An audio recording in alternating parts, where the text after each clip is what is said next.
It's overwhelming, it's very overpowering, it's very tiring actually to go for this discipline of the daily routine, starting from 6 o'clock in the morning, getting ready, shower, out the door, in school for 10 to 8, doing the school runs, coming back, picking up Zidan, having lunch, getting lunch prepared, and then from my parents' point of view, and then dropping off at MJP and then going back to pick up Zara from school. So finish at 5 and football will be at 8, yeah? You finish about 4:30. And let's go to the school. I'm here now. Are you here? From Zidan's point of view, if you're seeing it from the outside, you have to applaud him. For a 13-year-old child, a kid chasing a dream, how strong he is, mentally how determined he is. Because a 13-year-old, what do they want to do? PlayStation, chill out, hang out with friends. The social element of Zidan's life has been wiped apart. There is no social element.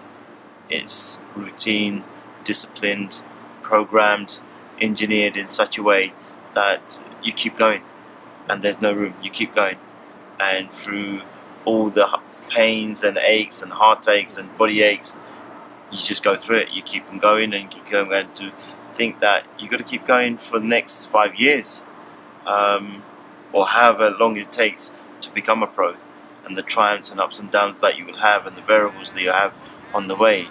It is just a fascinating, exhilarating journey that everybody's embarked on, especially Zidan.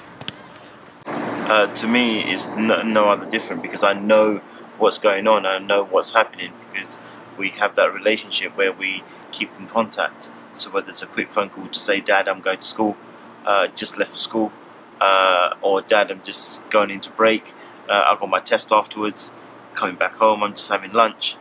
We keep in contact, and I think it's very important as a parent to be in contact, to know that someone is overlooking what's going on, someone who knows what's is happening, someone who's passionate just as much as he is to be a part of it, because he knows that support structure's there.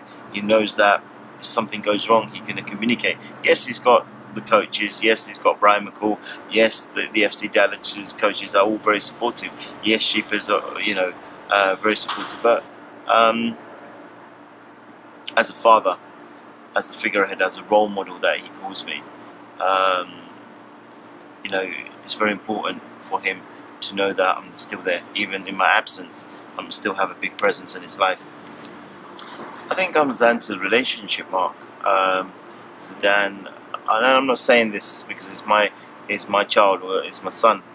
I've worked with young kids or of young children for a very long time of my life, and then I moved away from that sector, and when Zidan started playing football, I went into coaching, and I coached Zidan and many other boys for about 4 or 5 years. And that spark that Zidan's got, it's amazing, and that's why I think captures a lot of coaches' eyes who train him, especially like people like Brian McCall. I'm his father at the end of the day. Take the football element out of his life. First thing in his life, I'm his father.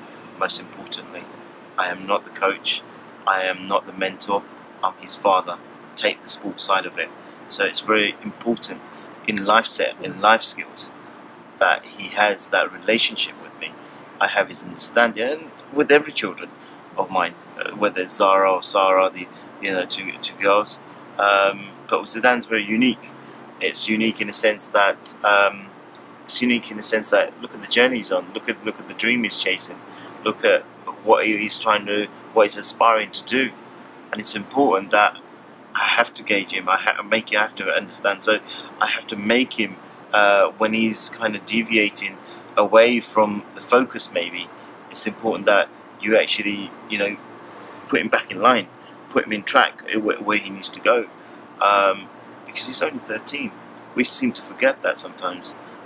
As well overwhelming it is, it's very important to have that relationship and say, hey, hold on, this is where it's going wrong. you need to come step aside and get back in line.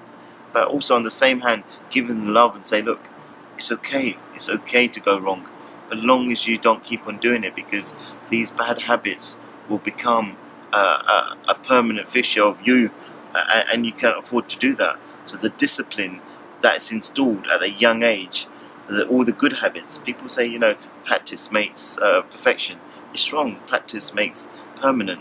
And you practice and you practice and you keep going, and all the good habits, you filter out the bad habits and you install the good habits, and you let him live that lifestyle. But going back to your question, it's important that, you know, he knows he's loved. It's important he knows where he can come back and say, you know what, I'm tired.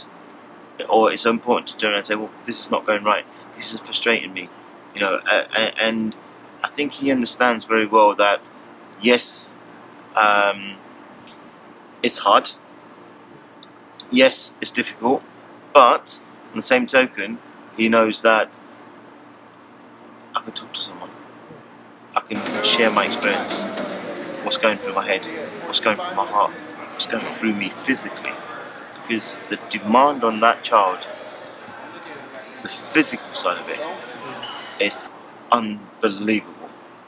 And I hate to be in his shoes or in his mindset, what's going through him mentally.